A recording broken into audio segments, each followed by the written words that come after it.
have to tell somebody what happened to me. I have carried this inside my chest for many months now, and I cannot carry it alone anymore. My hands are even a little shaking right now while I am writing this down, because just thinking about that day brings everything back to me, fresh, like it is happening again in front of my eyes. I'm not a young man. I'm not somebody who gets excited easy. But what I saw on that day changed me down to the root, down to the very bottom of who I am, and I need to say it out loud, even if my English is not perfect, even if some people will not believe me. I only ask you one thing before you read further. Please, just open your heart a little bit. That is all I am asking. Open your heart a little bit, and let me tell you what I saw with my own two eyes. Some nights I lay awake and I ask myself, why me? Why did this happen in my small mosque, on an ordinary Thursday, with ordinary children, in a city where nothing unusual ever happens on our little street? I do not have an answer for that question, not even now. Maybe there is no answer, or maybe the answer is something I am simply not ready to understand yet. But I know one thing for certain: I cannot pretend it did not happen. I cannot go back to being the man I was before that afternoon, the man who thought he already understood most of what there was to understand about God. That man is gone now, in a way. A new man is sitting here instead, writing this down with a shaking hand, trying his best to find the right words in a language that is not even his first language, hoping that somehow, through all these imperfect words, you will feel even a small piece of what I felt that day. My name is Imam Suleiman. I have served as an imam for 31 years. 31 years of leading prayers, 31 years of reading the Quran from the first page to the last page, more times than I can even count anymore. I have taught small children how to pray since I was a young man myself, back when my own beard was still black and my back did not hurt in the morning. I know children. I know what a normal prayer time looks like with them. I know when they are being serious, and I know when they are only pretending to be serious while they are really thinking about their toys or their friends or their lunch. I have seen every kind of child in 31 years, but I promise you, what I saw on that Thursday afternoon in our mosque in Jeddah, I have never seen anything close to it in my whole life. Not one time, not even close to one time. I'm a careful man. This is something I want you to understand about me before I go further into the story. My own father raised me this way. He used to tell me, when I was still a small boy myself, he would say, Suleiman, do not open your mouth about something unless your own eyes have seen it. He said this to me so many times that it became part of how my mind works. I do not like to repeat rumors. I do not like exaggeration. If somebody tells me a story that sounds too big, too strange, I usually just stay quiet and I do not comment, because I was raised to only speak about what I myself have witnessed. So when I tell you this story now, please know I am telling you only what I saw, only what my own eyes witnessed, standing right there in the front of that room. My father worked as a fisherman most of his life, on a small boat, going out early before the sun even came up, coming back in the late afternoon smelling of salt water and hard work. He was not an educated man in the way people talk about education now, with degrees and papers on the wall. But he was wise in a different way, the kind of wisdom that comes from watching the sea every single day, from learning patience the hard way, from waiting for things you cannot control. He taught me that same patience. He taught me to watch carefully before I speak, to think 3 times before opening my mouth even once. I carried these lessons with me into my own work as an imam, and I have tried, every day for 31 years, to honor what he taught me. This is part of why what happened that Thursday was so hard for me to accept at first, and also part of why, once I accepted it, I could not simply push it away and pretend it never happened. My own eyes had seen it. My father's voice was still there in my head, telling me, do not deny what your own eyes have witnessed. It was a Thursday, in the month of October last year. I remember it was cooling down a little bit outside, though Jeddah is still Jeddah, still warm even when it is supposed to be cooler. The time was close to 4 in the afternoon. We had at our mosque a small children's prayer class that met every single Thursday at this time. We had been doing this class for almost 3 years already. The idea was simple, nothing complicated about it.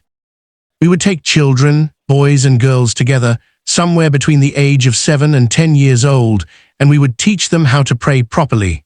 We taught them the words. We taught them the positions of the body. We taught them what the words actually meant, not just how to repeat them like a parrot repeats things. Most of the parents of these children worked long hours in the city. so they would drop the children with us in the afternoon, and then come back for them a little later after work finished. That day we had about 20 children in the room. 20 small children, some I had known since they were Barbies still in their mother's arms, brought to the mosque for the first time wrapped in little blankets. Some of them were newer to our class, only joining a few months before, but all of them, every single one, was between 7 and 10 years old. Small hands, small voices. The kind of sneakers that squeak on a clean floor when children walk across it. That sound you cannot really describe unless you have heard it many times like I have heard it.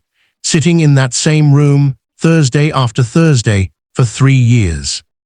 I remember, and I do not know why I remember this so clearly, but I remember the light in the room that day. It was that late afternoon light, the golden kind, coming soft through the windows on the west side of the mosque.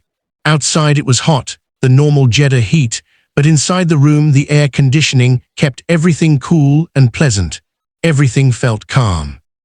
Everything felt like every other Thursday we had spent together in that same room, with those same mats laid out on the floor, with those same small voices talking over each other before the class started properly. I had no reason at all, not even the smallest reason, to think that this day would be any different from any other day. I remember small things too, things that maybe do not matter, but that stay in my mind anyway. I remember one of the mothers dropping off her son that day, apologizing to me because he had a small cold and she was worried he might be too tired to sit through the whole class. I told her not to worry, that we would let him rest if he needed to. I remember the smell of the room, the same smell it always had, a mix of the carpet and the faint smell of the incense we sometimes burn before Friday prayers, still lingering a little from days before. I remember thinking, as I watched the children settle onto their mats, how much I loved this small part of my week, this hour with the children, watching them grow a little more each Thursday in their understanding of prayer. I had done this so many times that I could almost do it without thinking. I did not know, of course, that this particular Thursday would ask everything of me, would ask me to think about things I had never truly thought about before. We started the way we always started. I gathered the children and I had them sit down in rows on the prayer mats, the way I had taught them from the beginning. I reminded them, the way I always reminded them, to be still, to try to quiet their hearts a little bit before we began. Some of them were restless, like always. There is a little boy, his name is Yusuf, he is 8 years old, and that day, like most days, he was turning around trying to make the boy behind him laugh. There is a girl, her name is Amani, 9 years old, who was busy fixing the corner of her scarf instead of paying attention yet. These were normal things. Nothing about this was unusual to me. I have seen this same picture almost every single Thursday for 3 years. I led them slowly through the opening part of the prayer, the way I always do, making sure every child could follow along with me, even the smaller ones, even the ones who still struggle a little with some of the words. I could hear their small voices joining with mine, some strong and confident, some soft and still learning. We went together through the first part of the prayer, and it felt, honestly, like a very normal, very peaceful Thursday. After we finished that part, I asked the children to stay quiet on their mats. And I told them to use this time to talk to God from their own hearts, not the formal words this time, just their own words, whatever was inside them that day. I told them, the way I always tell them, that God hears even the smallest, quietest prayer, even a prayer whispered so soft that nobody standing right next to you could hear it. And that is the moment when everything in my life changed. I want to say that clearly because I still think about that exact moment almost every single day since it happened. I lowered my own head to pray, the way I do every time. I closed my eyes. The room became very quiet, just the soft sound of the air conditioning, and somewhere far outside, the sound of a car passing on the street. I started to pray silently for the children in front of me, the way I always pray for them, asking that their hearts would grow soft toward faith, that they would grow up to be good people, honest people, people who love God with their whole heart. I was still inside my own prayer when I heard the first sound. It came from one child. At first, I did not open my eyes right away because I thought maybe a child is crying a little. This happens sometimes. Children cry during prayer time, especially the younger ones, especially when something heavy is sitting on their small heart that day. But this sound was not exactly crying. It was something else. It came from somewhere very deep, somewhere I cannot really explain with normal words. It was raw, it was small. And somehow, even with my eyes still closed, I understood this sound was completely real. Nobody was pretending. Nobody was performing. This was something real, coming from somewhere real. Then a second child made a sound like this. Then a third. My eyes opened. What I saw when I opened my eyes, I am still, even now, trying to find the right words for it. I will try my best to explain it to you, but I want to say clearly, before I even try, that whatever words I use, they will always be smaller than what I actually saw that day. Every word feels too small. Every sentence feels like it is missing something important. The children were still sitting on their mats.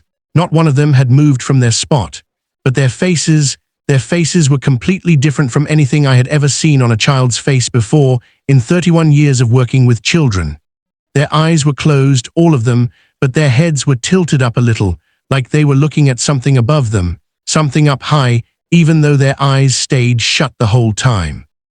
And on every one of those 20 small faces, there was an expression that I can only describe this way. They looked like they were seeing something, not imagining, not pretending to see something the way children play pretend games. Actually seeing something right there in front of them, something real, something with a shape and a presence. What struck me the hardest, and I still think about this often, is that their expressions were not the same as each other.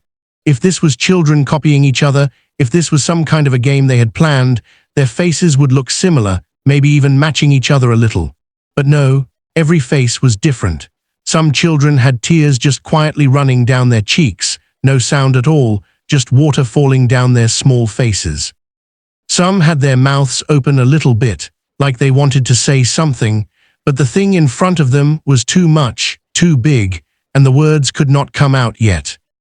There was one boy, Tariq. He is 10 years old, and normally he is the loudest, most restless child in the whole group.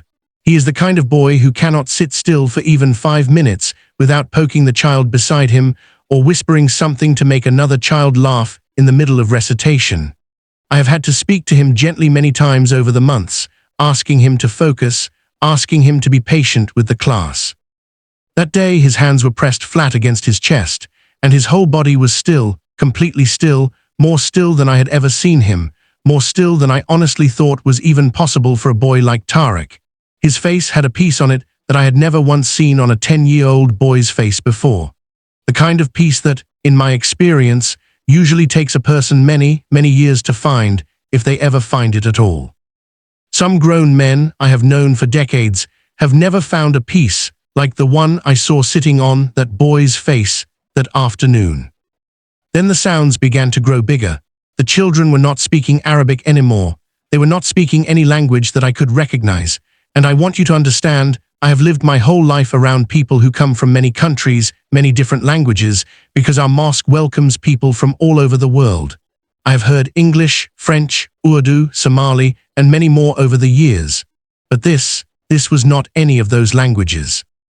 What was coming out of these children's mouths had a flow to it, a rhythm, almost like music, like each child was really saying something, something with meaning, but in a language that none of us in that room, not me, not the other 2 men helping me that day, had ever learned or ever heard before. I remember thinking, standing there, how strange it was that 20 different children, none of them coordinating with each other, none of them even seeming aware of the others around them, were all speaking at the same time, in what sounded like different languages from each other, and yet somehow it all blended together into one sound, one flowing river of voices, instead of 20 separate noises fighting against each other. That more than almost anything else told me this was not children playing a game. Children playing a game copy each other. Children playing a game watch each other out of the corner of their eye to see if they are doing it right. These children were not watching each other at all. Their eyes were closed. Each one seemed lost completely in their own private moment, and yet somehow together, without planning it, they created something that sounded whole, something that sounded complete. I stood there frozen. I want to be honest about this part, because it is important for you to understand exactly how this felt. I was frozen, but not because I was scared.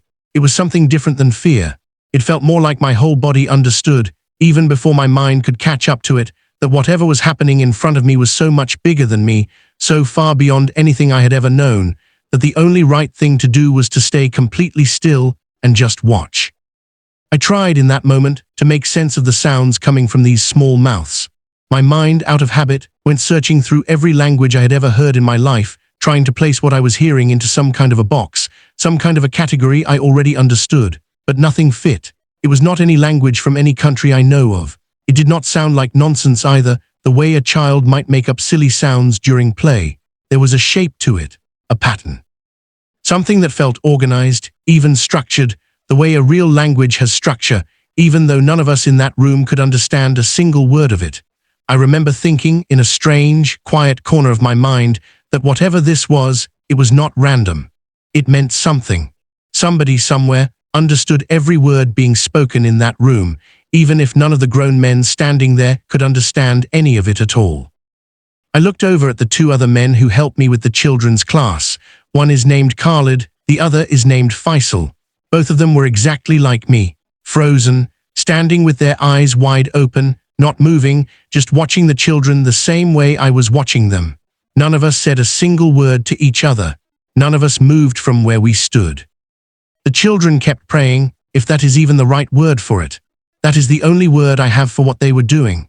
They prayed in these languages none of us understood, and slowly, the sound of it kept growing. It was not loud in the way a crowd of people shouting is loud.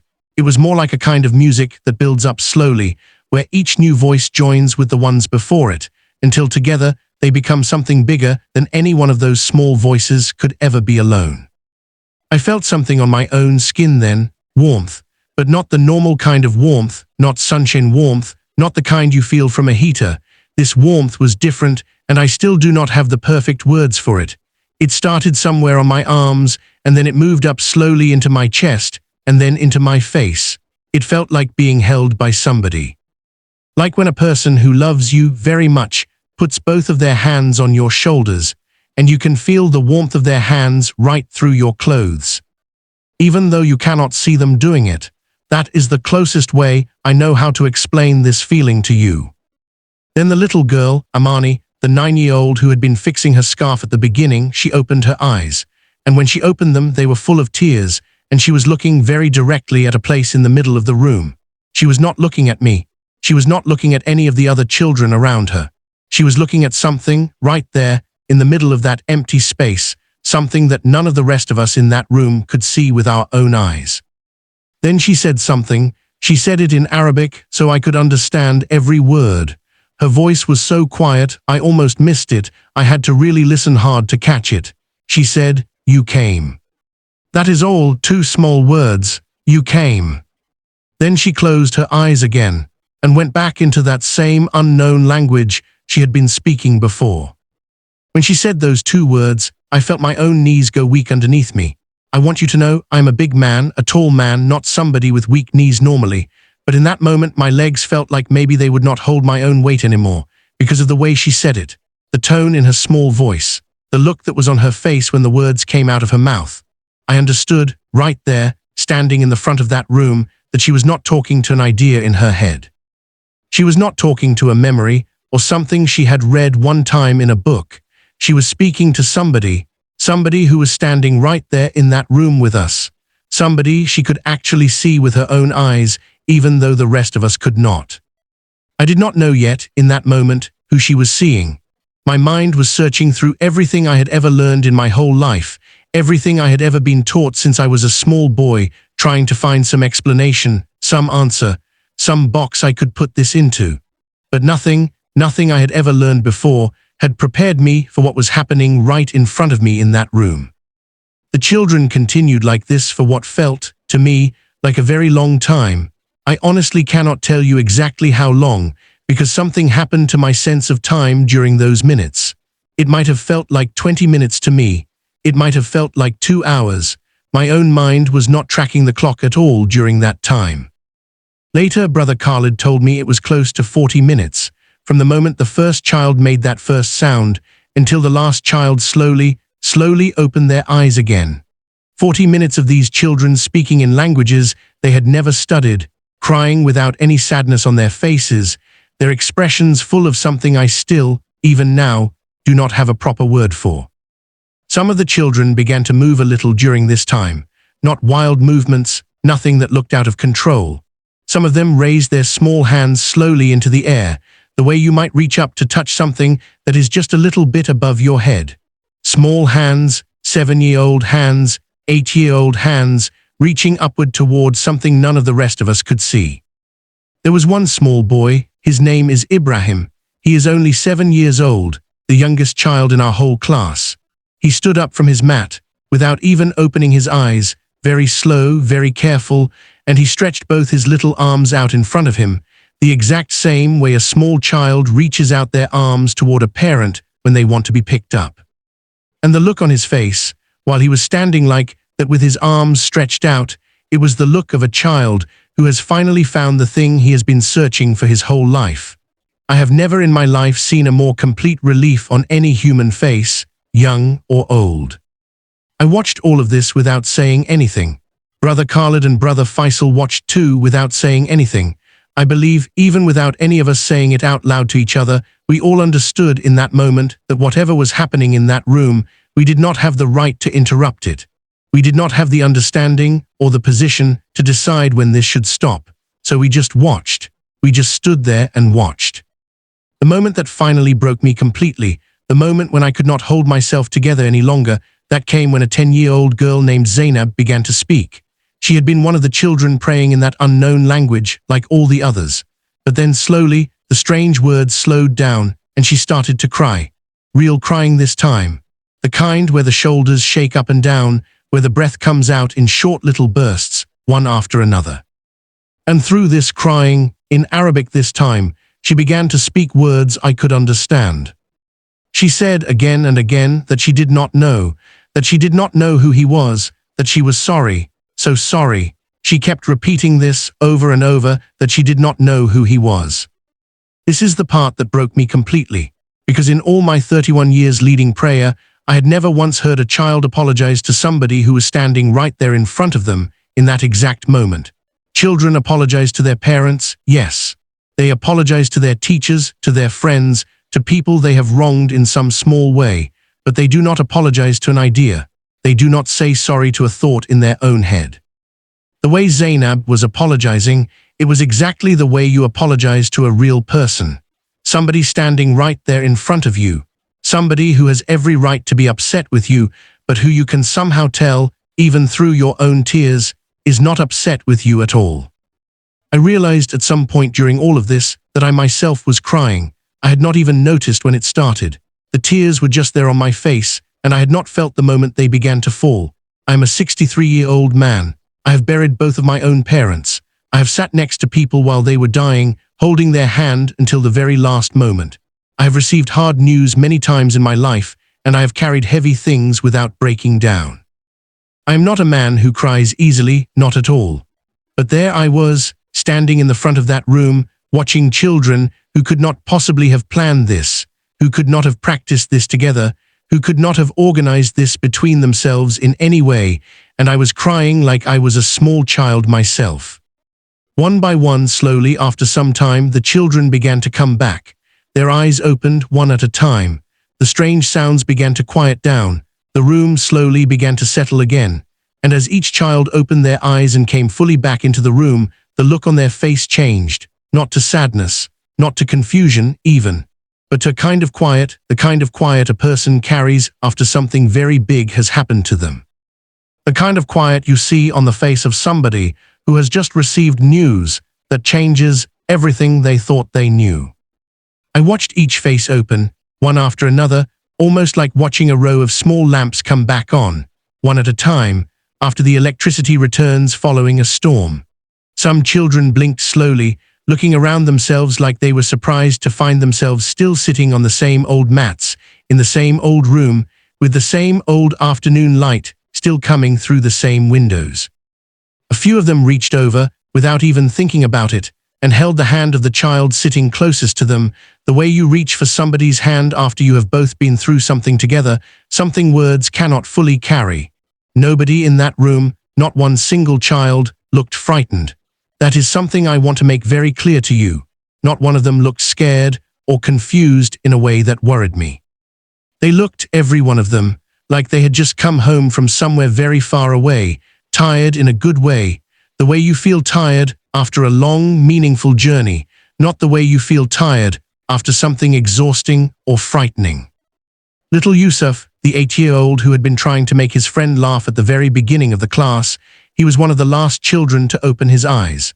When he finally did, he looked around the room slowly, almost like he was trying to remember exactly where he was. Then his eyes found me, standing there in the front, and in his small 8-year-old voice, he asked me, "Imam Suleiman, did you see him?" I could not answer right away. I tried to speak, and nothing came out of my mouth. I had to clear my throat and try a second time. I said to him, "Who did you see, Yusuf?" He thought about the question for a moment, the way children think when they want to get their words exactly right, exactly true to what they experienced. Then he told me. He said there was a man, and light was coming from his hands. And from his face too. He said the man knew his name. He said his name out loud, and when he heard it, his whole chest went warm, like something inside him had been lit up from the inside. I asked him if the man told him his own name. Yusuf nodded his head. He told me the name, but honestly, by the time he said it, I already knew, just from the look on his small face. He said the name was Issa. That is the name we use in Arabic. It is the same one the Christians call Jesus. When I heard that word come out of that small boy's mouth, I felt the ground shift under my feet. Not really, not physically, but inside my mind and inside my heart, everything moved. I want you to understand what this meant for a man like me. 31 years as an imam. 31 years leading a mosque, teaching the Quran, building my entire life, every single day of it, around one understanding of who God is and how he speaks to human beings. And now this 8-year-old boy, who only a few minutes before was turning around trying to make his friend laugh, was telling me that Issa had come into our room and had said his name out loud. I asked the other children to share too, if they wanted to. I know I must have looked a little unsteady on my feet in that moment, because Brother Faisal came and stood close beside me, like he was ready to catch me if my legs finally gave out completely. What happened next is something I know I will hear in my own mind until the very last day of my life. One child after another began to speak. Some were still wiping tears off their small faces. Some were holding hands with the child sitting next to them.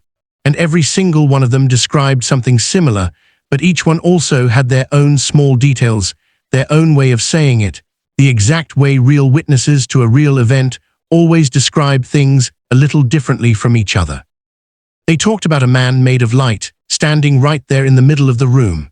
They said the light around him was warm, and it did not hurt their eyes even though it was very bright, brighter than anything they had ever looked at before. They said the man was looking at each one of them, one by one, but somehow, even though there were 20 children in that room, every single one of them felt, in that moment, like they were the only child he was looking at. Some of them gave me small details I will never forget. One boy said the man had marks on both of his hands, marks that went all the way through, and that the light seemed to shine out strongest from those exact spots.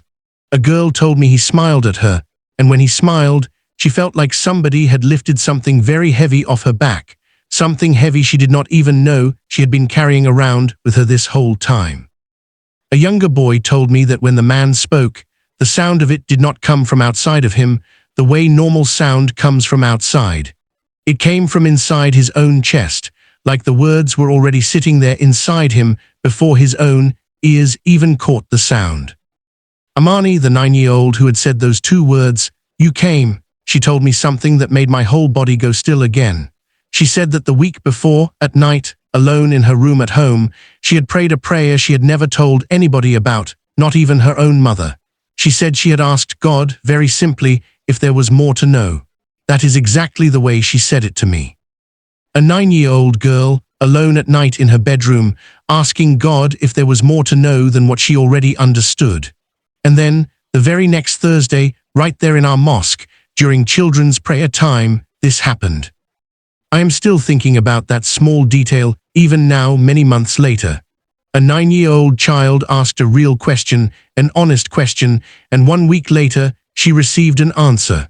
That child's simple prayer, her honest and open question, was heard, and it was answered.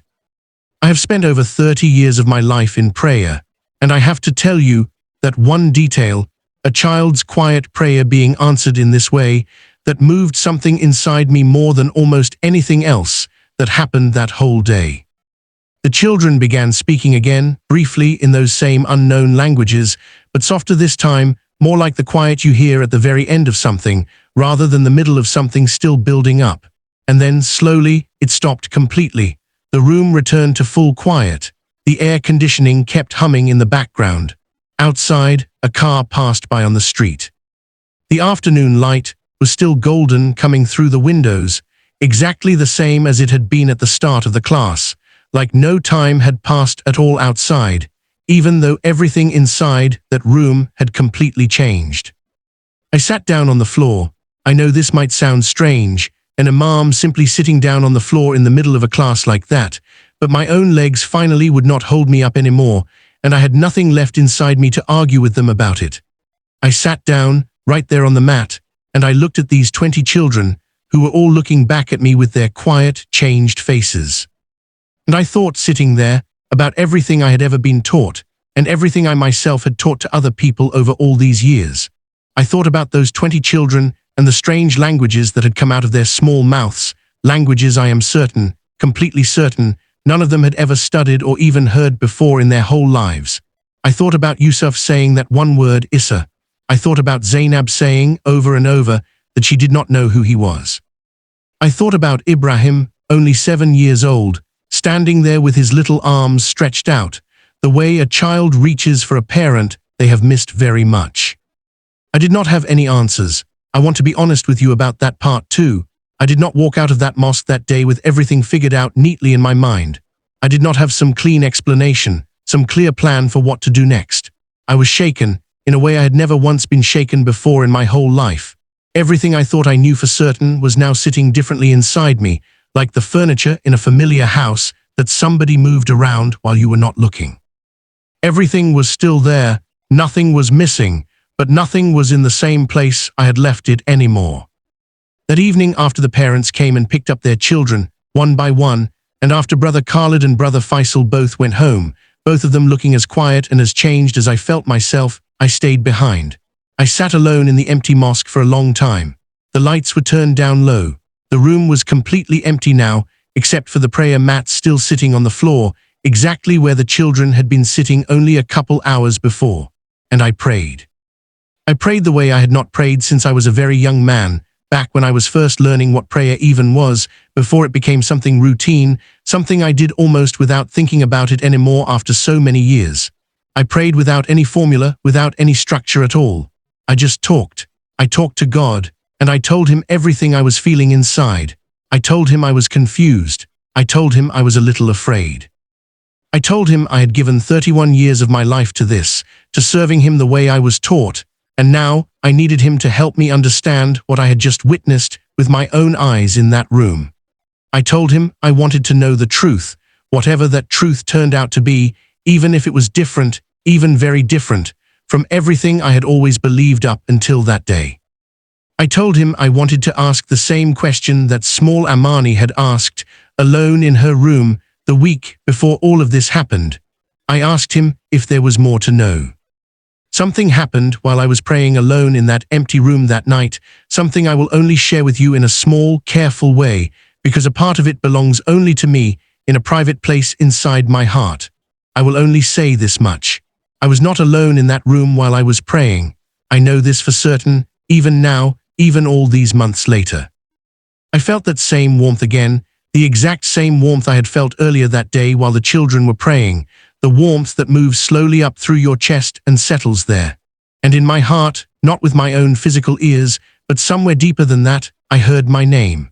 My full name, spoken with more love and more gentleness in it than I have ever heard in my whole life, more than I even have proper words to describe to you. And I understood, in that moment, sitting alone on the floor of that empty mosque, exactly what little Yusuf had been trying to describe to me earlier, when he said the man knew his name, and it made his whole chest feel warm inside. I have not told this story publicly until right now. Until this very moment, I am writing these words down. For a long time, I only shared it with the two men who were there with me that day, Brother Khalid and Brother Faisal. We were all afraid. I will admit this honestly to you, afraid of what people around us would say, afraid of what this could mean for our own lives, for our families, for our whole community. I am still, even now, a little afraid of some of these things. I will not pretend to you that this fear has completely left me. But I am more afraid now of staying silent than I am of finally speaking up, because those 20 children experienced something real that day. Amani's simple, honest prayer was heard and answered. Zainab's apology, whatever it truly meant, was received by somebody. Ibrahim's small arms found something real to reach toward. And Yusuf, my restless little 8-year-old boy who can never sit still through a whole class, sat completely still for almost 40 minutes, while light came through the hands of somebody who already knew his name before anybody told it to him. I do not have a full, complete explanation for where my own life goes from here. I'm still walking through all of this, slowly, carefully, and as honestly as I know how to be. But I am walking. I am asking questions I never thought I would ask. I am more open now than I have ever been before in my whole life. And somehow, even with all the fear still sitting inside me, I believe that this openness is exactly where my walk forward has to begin. I have been a man devoted to prayer for 31 years of my life, and I believe, only now, after everything that happened in that room, that I am finally beginning to learn what prayer can truly become. I believe I am only now starting to understand who is really listening on the other side of it. Those 20 small children showed me that. 20 small children, with their squeaky sneakers on a clean mosque floor, sitting in rows the same way they always had, on an ordinary Thursday afternoon that turned out not to be ordinary at all. They showed me something I did not know I needed to see. And because of them, I know, without any doubt inside me, that I will never be the same man I was before that Thursday. Not ever again. Sometimes, late at night now, when the house is quiet and my wife is already asleep, I find myself sitting alone with my thoughts, going back over every small detail of that day, again and again. I think about the exact color of the light coming through the windows. I think about the sound of those unknown languages filling the room, rising and falling like music nobody had ever taught them. I think about small Ibrahim's arms stretched out in front of him. I think about the warmth on my own skin and the sound of my own name spoken somewhere deep inside my chest, in a voice full of more love than I have ever known in my whole life. And every single time I go back over these memories, I find myself, once again, with tears on my face, not tears of sadness, something else, something I still do not have a complete word for, even after all these months of thinking about it. I do not know exactly what will happen next in my own life, or in the lives of those 20 children who were in that room with me that day. Some of their parents have noticed a change in them since that Thursday, a kind of quiet thoughtfulness that was not always there before in some of these same restless, energetic children. A few of the parents have asked me, carefully, gently, what happened in the class that day, and I have not yet found the right words to explain it fully to them. Maybe, with this writing, I am finally starting to find those words. One father, Yusuf's own father, came to me privately a few weeks after it happened. He is a quiet man, not somebody who talks much, but he sat with me in my small office and told me that his son had started praying on his own at night, without being asked, something the boy had never once done before in his whole life. He asked me very carefully, choosing his words slowly, whether something had happened in the class that could explain this change. I did not know at that time how much to tell him. I only said that something meaningful had happened, something I was still trying to understand myself, and that his son had been part of something real, something good. He nodded and did not ask further questions that day, though I could see in his eyes that he wanted to. I think, in time, I will tell him everything. I think, in time, I will tell all of them everything. What I can tell you, honestly, with my whole heart, is that I was there. I saw it with my own eyes, the same eyes my father taught me never to speak with unless they had truly witnessed something themselves. I saw 20 children praying in languages they had never learned. I saw tears falling without sadness. I saw a 7-year-old boy reach his small arms toward something none of the rest of us could see. I heard a 9-year-old girl say, "You came," in a voice that still echoes inside my own head, even now, even as I write these final words down. And I felt in my own body a warmth that I still cannot fully explain. And I heard, in my own heart, my own name, spoken with more gentleness than I believe I have ever deserved in my whole life.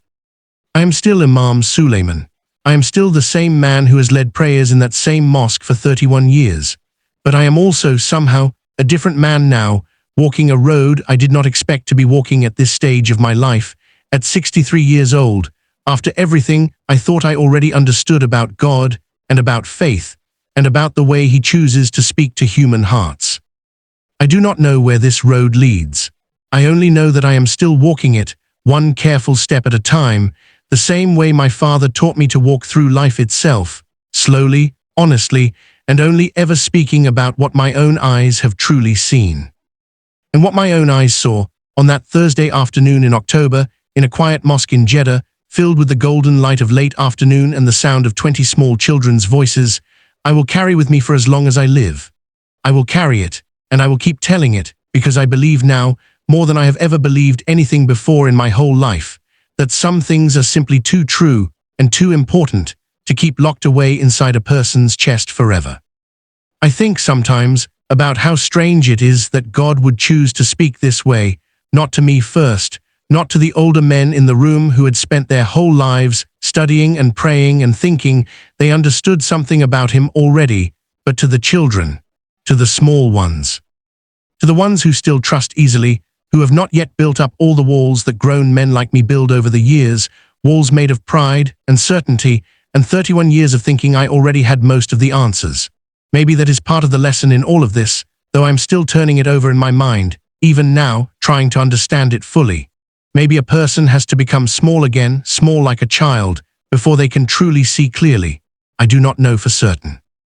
I only know what I saw and what I felt, and what I heard with my own heart that evening, alone in an empty room, when my own name was spoken with more gentleness than I believe I have ever deserved. Some evenings now, I find myself walking back into that same room, long after everyone has gone home, and I just sit there for a while, on the same mats, in the same quiet, and I think about it all again. I do not need anything dramatic to happen for me to feel close to whatever it was that visited us that day. Sometimes just sitting there, in the stillness, with the memory of it still fresh enough in my mind, is enough. I close my eyes, and I remember the warmth.